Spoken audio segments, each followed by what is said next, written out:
Today, the Commission took a decision against 5 car manufacturers, Daimler, BMW, as well as Volkswagen, Audi, and Porsche, which are part of the Volkswagen Group. The Commission imposed a total fine of 875 million euros. These car manufacturers illegally colluded to restrict competition in the area of emission cleaning technologies for diesel cars. This is the first time that the Commission finds that cooperation on technical elements, as opposed to price fixing or market sharing for that matter, amounts to cartel behavior. All companies acknowledged their participation in the cartel and agreed to settle the case. Daimler disclosed the existence of the cartel to the Commission and was therefore granted full immunity from fines. Every year, millions of new diesel cars worth billions of euros are sold in Europe. And many more, of course, are already in use. Not only users of these cars, but all citizens must be able to trust that car manufacturers compete with one another, also when it comes to reducing harmful emissions from the cars. But these companies did not meet this expectation. For over 5 years, the car manufacturers deliberately avoided to compete on cleaning better than what was required by EU emission standards. And they did so despite the relevant technology being available. The law fixes minimum cleaning standards, which all producers will have to respect. But that still leaves ample room for manufacturers to compete on doing better than the minimum required. Cars, they emit an exhaust stream of gases into the environment. Some of these gases, they are harmful, both to the environment and for people's health. And one of them is nitrogen oxide, NOx. If you add a liquid urea called AdBlue to the exhaust stream, well, then nitrogen oxide turns into harmless water and nitrogen. But this happens only if you add enough of this blue liquid. And this is what selective catalytic reduction, SCR systems in diesel cars, this is what they do. They clean up the emissions to make them less polluting. Already in 2007, European law had introduced minimum standards for nitrogen oxide emissions, so-called Euro 5 and Euro 6 standards. They were to be implemented over time as of 2009.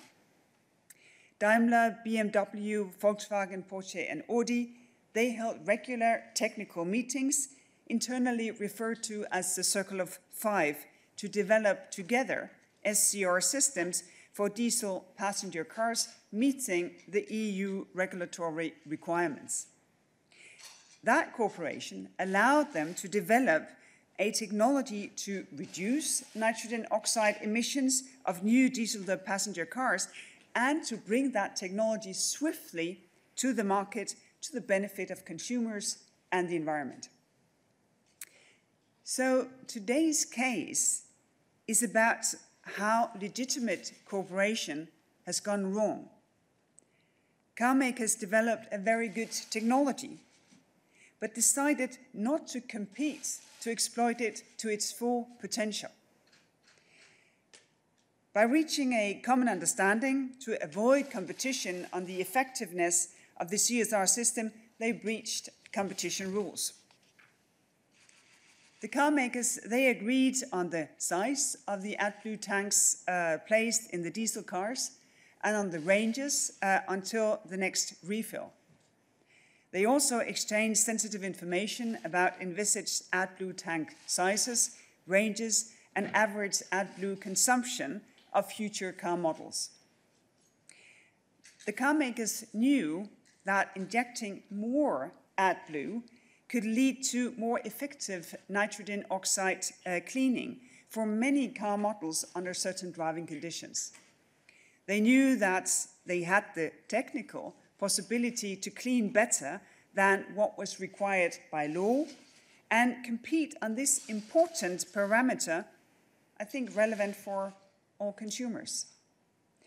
Instead, they decided to collude by indicating to each other that none of them would aim at cleaning above the minimum standard required by law. In today's world, polluting less is an important characteristic of any car. And this cartel aimed at restricting competition on this key competition parameter. Through this conduct, the car makers, well, they eliminated the inherent threat that their competitor would do better. And this threat is a key driver of innovation.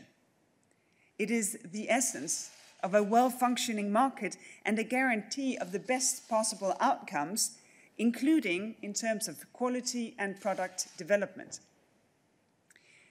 Competition and innovation in this space, well, it's also essential for Europe in order to meet our ambitious targets when it comes to the Green Deal. And any attempt to restrict competition to the detriment of innovation will make it more difficult to meet these ambitious targets. And today's decision is an example of the Commission's determination to pursue any anti-competitive conduct in this space. This case is distinct, it's different from the diesel scandal, which was and still is prosecuted at national level on the various administrative and criminal laws. The thing is that our European antitrust rules, they do not stand in the way of pro-competitive cooperation between companies on R&D and product development. Such cooperation can bring efficiency gains, for example, in the form of a faster development and marketing of improved products because of the combined skills and assets. In the context of this case, the Commission provided guidance to the companies on aspects of their technical cooperation which raise no competition concerns. But the dividing line is clear. Companies must not coordinate their behavior to limit the full potential of any type of technology. Companies must not restrict their competition on performing better than what is required by law, and they should continue to compete to the benefits of consumers. Agreeing not to do so is simply illegal. As we have done today, also in the future, if we find that companies have restricted competition in such a way, we will not hesitate to take firm action. Thank you.